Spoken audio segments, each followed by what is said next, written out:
Hello snowboarders of the internet, I'm your host Avran LeFeber, and in this video we're going to be reviewing the Ride Algorhythm, the big brother to the Shadowban. This board features Ride's twin standard camber, so what you get is a slightly longer rocker in the nose, shorter rocker in the tail, camber through the middle.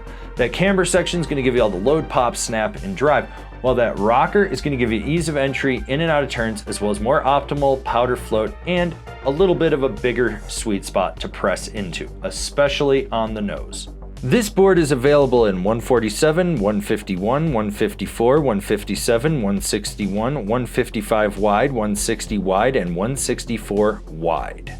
I rode this board on a mix of blue and gray skies at Copper, warmer temps, there was snow falling, there's a little bit of ice, some chopped chunder, heavy pow, and I rode it with my Rome Black Label bindings and my K2 Thraxis boots.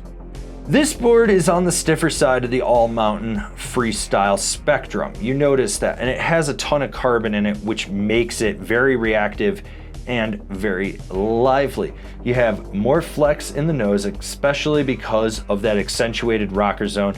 There's a little bit more flex in the tail than there is in the center of the board, but you have a smaller rocker section. And then the torsional flex takes more to engage. You're gonna notice how reactive it is and how you have to really push into it just to get it to drive down. That's due in part to the carbon layup of it. As I said, this is a stiffer all-mountain freestyle board. It's definitely past middle of the road.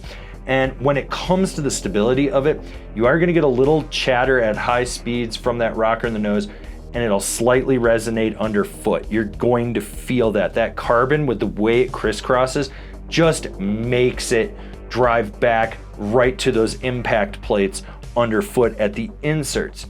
Now, when you get into rutted out terrain, as this is stiffer, if it's softer snow, it's gonna push through it. If it's firmer snow, it kind of skips across the top, and as you come down through that camber section, you're gonna feel those hits resonate back up underfoot.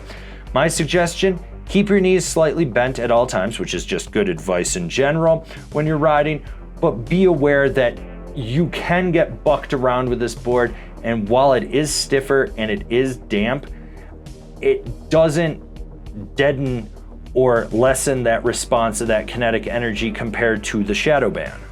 This board boosts that carbon layup, the camber profile. When you load it up, roll back on the tail, it hits that small little rocker, and that's like a springboard, and this board launches you up and out. So launch that side hit in front of that cute lifty you've been trying to impress, or put the fear of God into that dumb family of fat skiers that decided to stand blind over a roller. You know who they are. Scare them. Scare them, because this thing's gonna get you in the air. And when it comes to jumps, small, medium, large, it doesn't matter. If anything, the bigger the feature, the better with this board, because it boosts. If you're being lazy and you're just let the transition throw you, you're still gonna go higher and further than you think. Now, if you load it up, yeah, you're taking it to flat, so a speed check might be your friend here.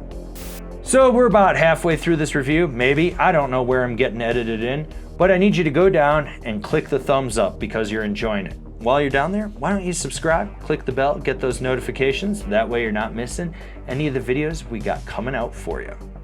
When you're buttering, you're getting a workout on this thing. Yeah, you have a longer rocker in the nose, so if you pop a 180, that is the sweet spot to flex into, but it's gonna fight you. You're gonna feel it want to spring out. With the tail, you have a smaller rocker section. This means you're really leveraging your weight over it, and getting sideways, it can feel a little hooky, whether you're on the nose or the tail.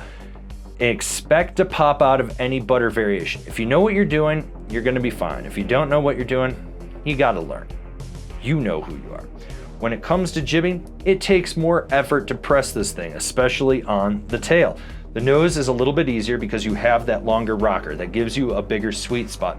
And if you're hitting a kinked feature, because of the flex of this board and the camber, it's gonna slap down on you unless you are really aggressively pushing into it.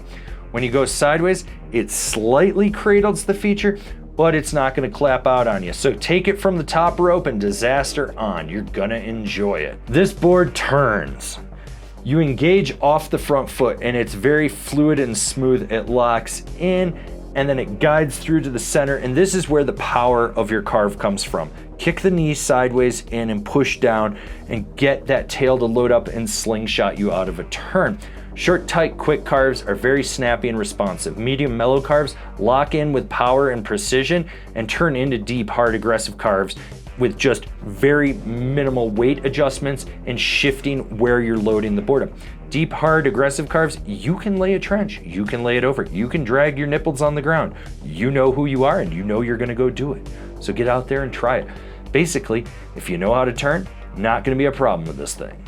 Rider in mind, this board is for the all-mountain freestyle rider that likes to send it, but wants a deck that can handle some laps with the boys in the park.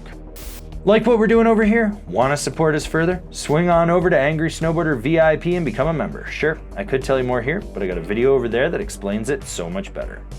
Did I need to ride this board again? No, but I wanted to, because it's that good. I like this board. I like it a lot. It's a more aggressive, more lively version of the Shadowban. Yes, it still has some dampness to it and it'll cut through chop and chunder, but you're gonna feel that kinetic energy. If you're one of those guys that feels the Shadowban's too soft for you, bump up to the Algorhythm. If you're watching this review going, oh, this sounds like it might be too aggressive, bump down to the Shadowban. I love the way this board handles on edge. I love the pop out of it. I love the versatility of it. It is a very good board for what it is. Comparable boards, the Capita Mega Merc, the Salomon Assassin Pro, the Jones Mountain Twin Pro. Binding recommendations, the Ride C8, the Union Force, the Jones Mercury. This has been my review of the Ride Algorhythm. If you're not feeling it, why don't you go check out one of the reviews for one of the other recommended boards I just gave you.